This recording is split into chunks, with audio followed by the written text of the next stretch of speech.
So this is a special bonus feature that's going to be in Jack Kirby's Star Warriors, starring Adam Starr and the Solar Legion. It's Cyclone Burke by Jack Kirby.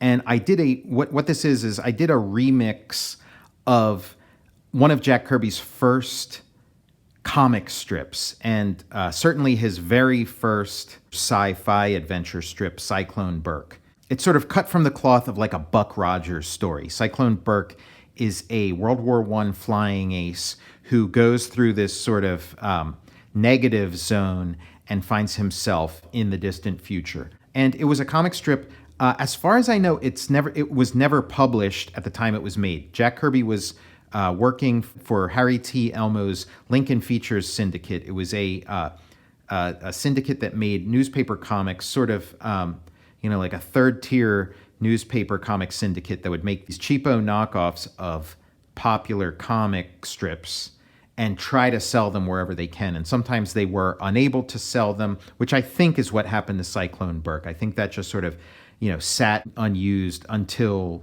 the 70s or 80s when Jack Kirby would publish it as part of his, some of the strips as part of his portfolio. And then later Greg Theakston published them in his books that he did with Jack Kirby. So yeah, basically like all we have is these, I think they're photostats. I don't even know that Jack Kirby, still had the original art. It's possible he did, but I think he just had photostats in his files.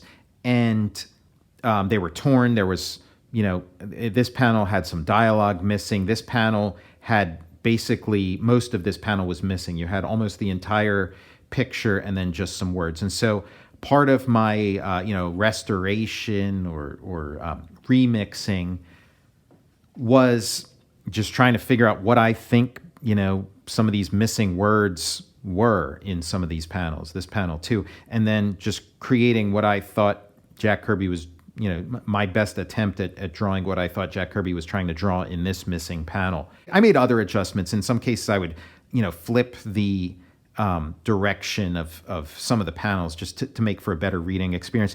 And I sort of stacked the panels. They were sort of these like lengthwise comic strip sequences, and I assembled them in a way that they'd sort of, fit nicely on a comic book page. And I gave it some color. I gave it a spot color. The Solar Legion story in Jack Kirby's Star Warriors, I gave a red spot color, and here I gave it a blue just to sort of, visually set it apart so you wouldn't assume that this is somehow, part of the Solar Legion story, but that this is, just sort of like a special, backup story. This was made a couple years before Solar Legion, mid 1930s, so maybe 36, 37, 38, somewhere in there. A very young Jack Kirby, and already, doing an amazing job, creating this real, like, sort of action-packed story, and then introducing these sci-fi elements that would, become a staple of his work throughout his career.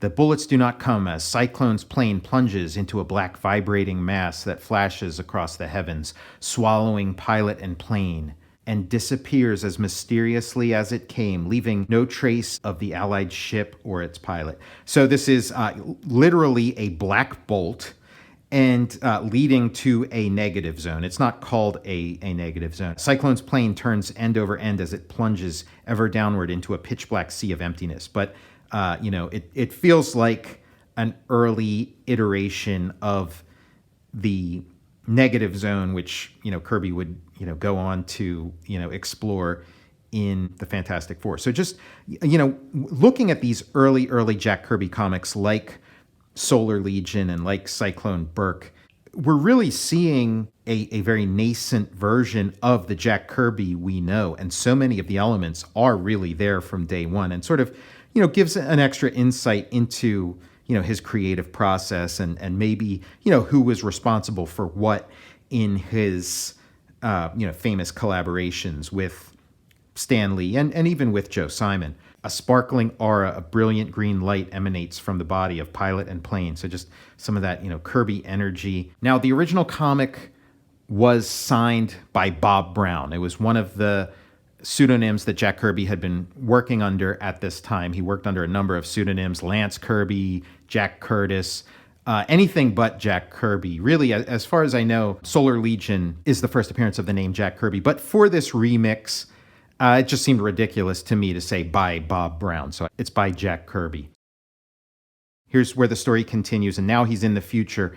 I've done it. I've done it. The man and machine are here. No man is greater than I. I've mastered time itself.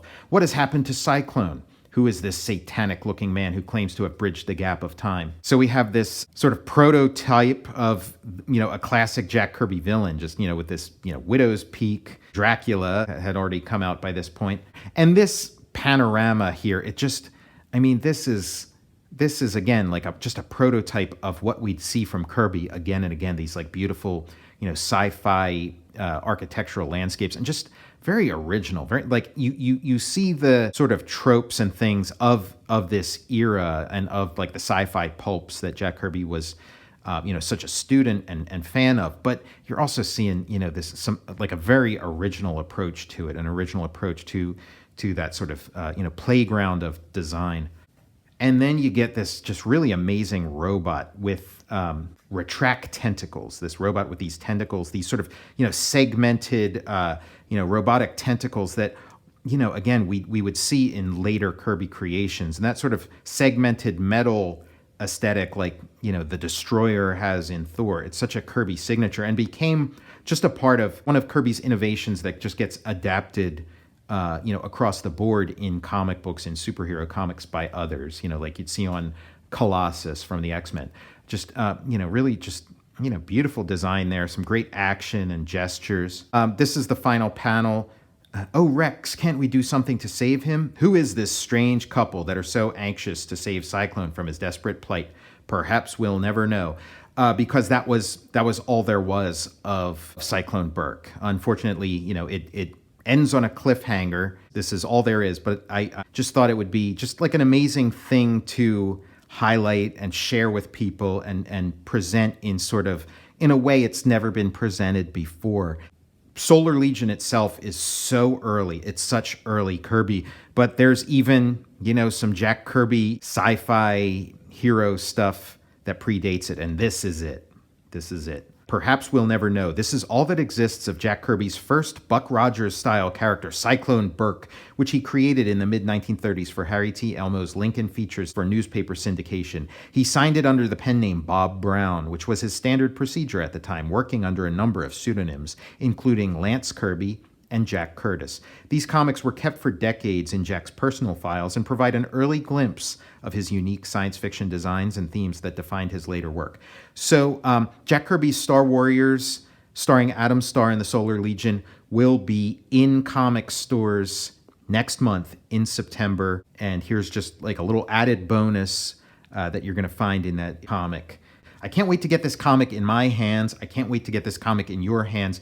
It's just a really, really special project that just means so much to me as a fan and student of Jack Kirby, a once-in-a-lifetime thing. I'm Tom Scioli, author of Jack Kirby, The Epic Life of the King of Comics. I Am Stan, a graphic biography of the legendary Stan Lee, and Jack Kirby's Star Warriors, starring Adam Starr and the Solar Legion. All three of those books are available for pre-order by following the pre-order links in the show notes below. I'll see you next time.